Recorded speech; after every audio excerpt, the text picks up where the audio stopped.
You're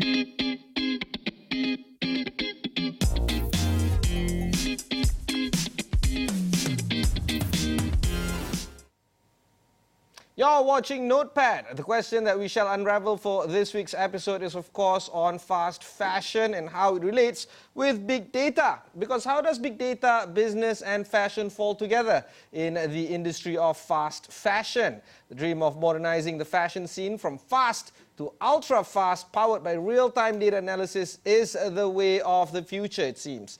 We want to unearth the story of how communities, the traditional businesses, is moving fast, that is indeed happening near real-time or real-time outright. Traditional fast fashion business model will soon be out of date. Joining me are Analytics people, a leading business intelligence company that will answer the question together with us on how these issues will be resolved further. To my left is Sylvia Yin, the Chief Operations Officer of Omnilytics, and my further guest over there is Jeen, Head of Strategy of Omnilytics.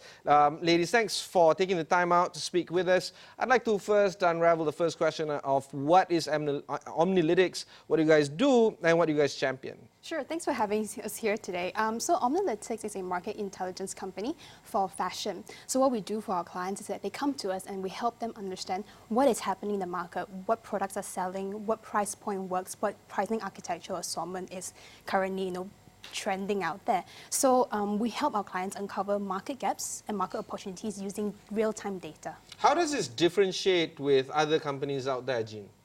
So it depends which company you're looking at. So if we're talking about competitive analysis, there are only very few companies that do that. What we do better is that we have an in-house data mining team that collects the information so we can ensure accuracy. The problem with fast fashion is also on the wastage that it creates, the kind of human exploitation that happens with it. Is faster than fast fashion a good idea then? I think the thing to note here is that fast fashion is only fast because consumer preferences are changing so quickly, right? One moment Kim Kardashian might be wearing something, the next moment, people are ripping it off. So the more important thing is how do retailers and brands are going to react to that in a sustainable manner, not overproducing, understanding what is it exactly that the client may need, and then produce according to demand versus wasting. And that's when data comes in. With more information, you're able to create a more targeted plan for your production. What kind of data are we speaking about right now?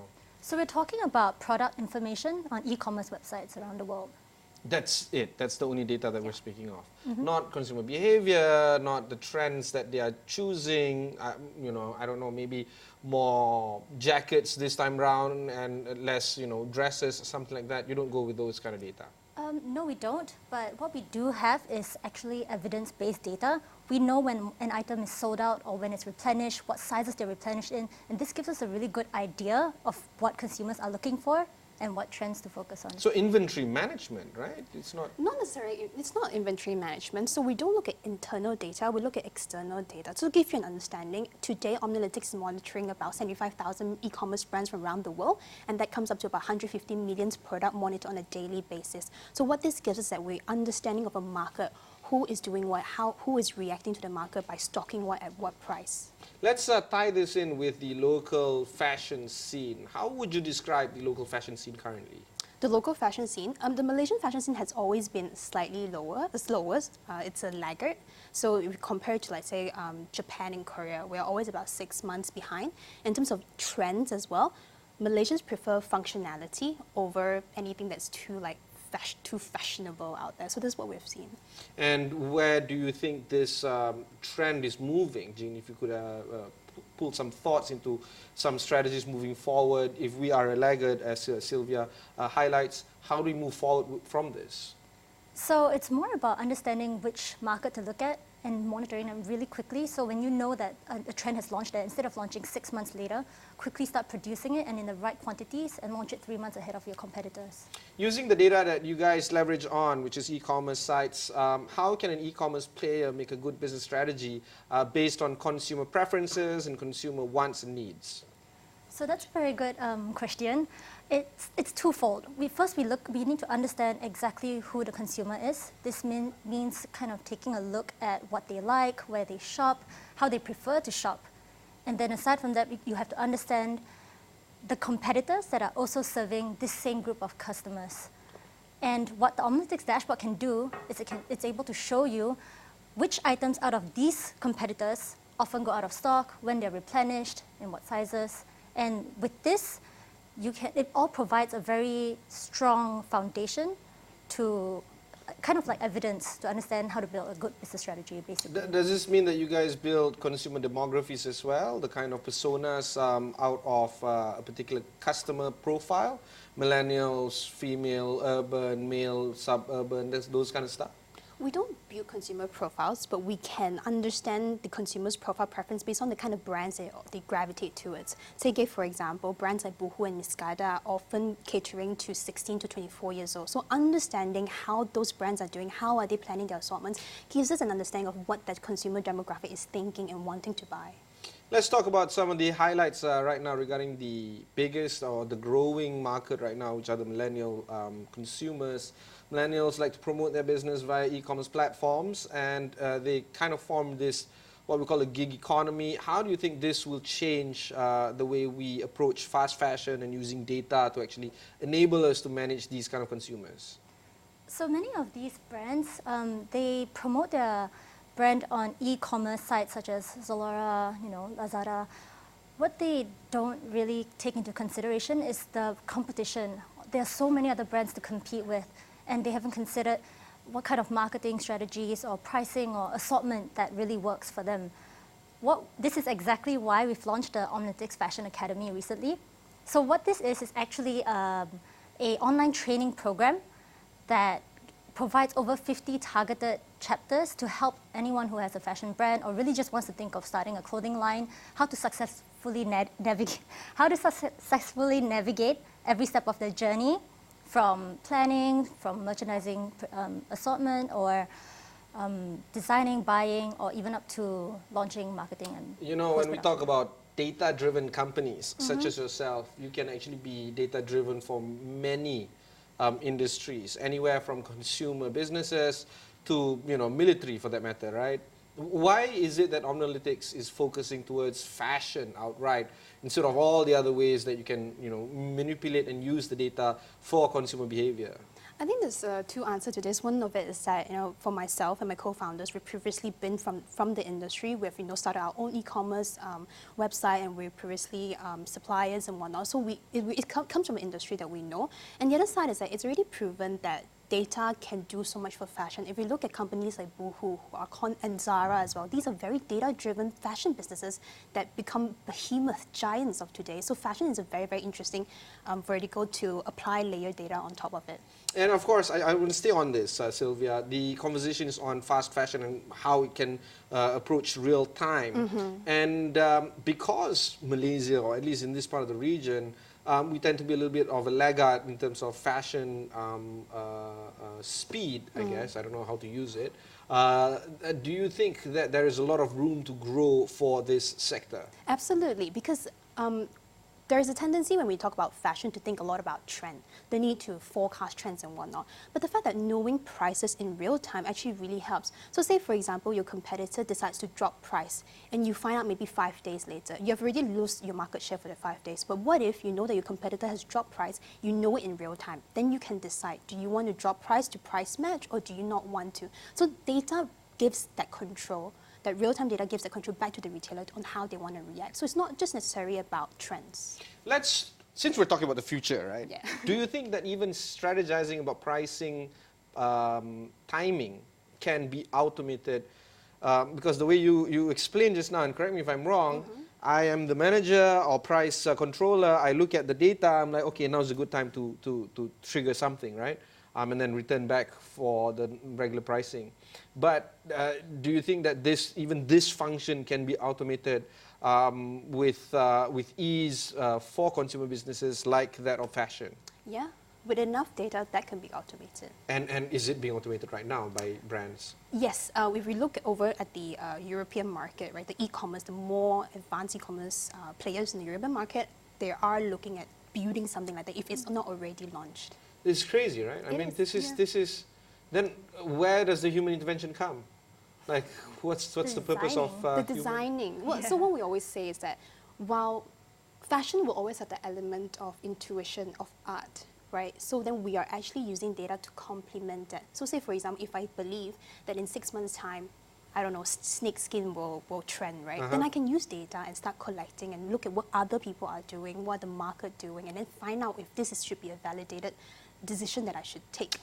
You raised a very interesting point, right? Fashion is about art, right? And if you get a scientist to explain to me, okay, this is the script that needs to be run on this particular program, I can understand it and I can understand the logics of it. But what is the logic of fashion? What makes something tick and something doesn't, right? Snakeskin, jackets, whatever, shoes, black shoes, red shoes, whatever, right?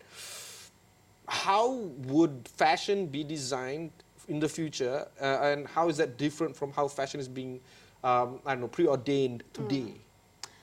Should I take this? Yeah, go ahead. Take this one. Somebody has to answer because it's like, what is in fashion right now? I don't know. Okay, so fashion is cyclical. Whatever that's trending back in my mom's day will trend today. Wait, what, bell bottom? Yeah, I mean, look at it. It is actually trending. So this then ties back to data. If you have historical data, if you were diligent about collecting data or know where to access those data, you know roughly when those things might come back. So it's when it comes to fashion, it never really runs far from the cycle. It's very tough for me to understand, honestly. No, because cyclical data makes sense for some products and product design, but fashion is indeed something very interesting to look at as well. I want to also touch on the element of suppliers and the supply side, manufacturers, I mean. Do you think that they have what it takes to keep up with the requirements of fashion changes, particularly when it's data-driven and making fast fashion even faster?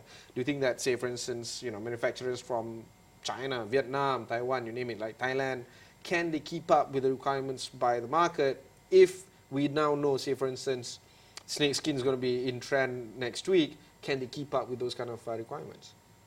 Oh, absolutely. That also ties in with what we talked about earlier. It's understanding where the trends are coming from and how quickly you could develop the whole design or produce it to serve the customers at the right time. So if these manufacturers have access to the data and they understand that, okay, so this snakeskin is turning up really quickly, they could either find designers and produce it, or they could just engage, or once they are engaged by brands, produce a whole bunch of it and supply it in time. Do you think that Malaysia has the competitive advantage over other countries then, moving forward? I think it depends on which brand is quick enough to understand that data is something that they need to. So your fuel their business model is that you speak to the brands or the e-commerce sites? Our clients are brands, e-commerce, whoever who can use the data, because data is so broad, it's so wide. It depends on the lens that you wear it. So to give you an example, a set of data used by a fashion brand to look at it might be to optimize their pricing. But an investor might look at the same set of data and think about, should I be investing in this company? So it really depends. So it's a broad range depending on what you want to do with the data. So what's next for Omnilytics then? So we are very focused on fashion at the moment. We want to be the best that we can be and provide the best value to the brands within Southeast Asia and then worldwide. But the great thing about the systems and the technology we have in place is that it's so easily replicable across multiple industries such as beauty, FMCG, home and living, or electronics. So the opportunities are endless. Consumer businesses. Yeah. You know, the most important thing about consumer businesses is on the ability for it to scale. Large companies around the world, in the US, in Malaysia, they tend to be consumer businesses because of the ability for them to scale and reach mass audience and mass consumers really fast. Do you think that moving forward, you guys have the required tools to actually assist these consumers to actually reach to new markets and deepen the consumer behavior and consumer understanding? Yeah, absolutely. So that's very interesting because our technology, which we spent about the last 3 years really fine-tuning, is able to respond and take down information so quickly. I'll just give you an example. A website that has probably like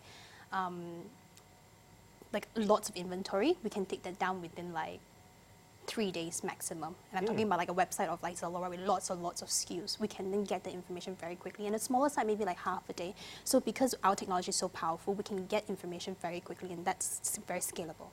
All right. That will be very interesting to speak of when you do branch into other FMCG areas, I'd be happy to speak with you then. That's my conversation, a quick one actually, of Omnilytics COO, pardon me, as well as the Head of Strategy, Jeen and Sylvia Yin. If you want to learn more about interviews like this, just head on to astroawani.com, download our app on the Apple App Store or Google Play Store. And of course, these interviews would also be made available online. That's it from me for this week. Until next time. Thank you. Thank you. Can I reach you?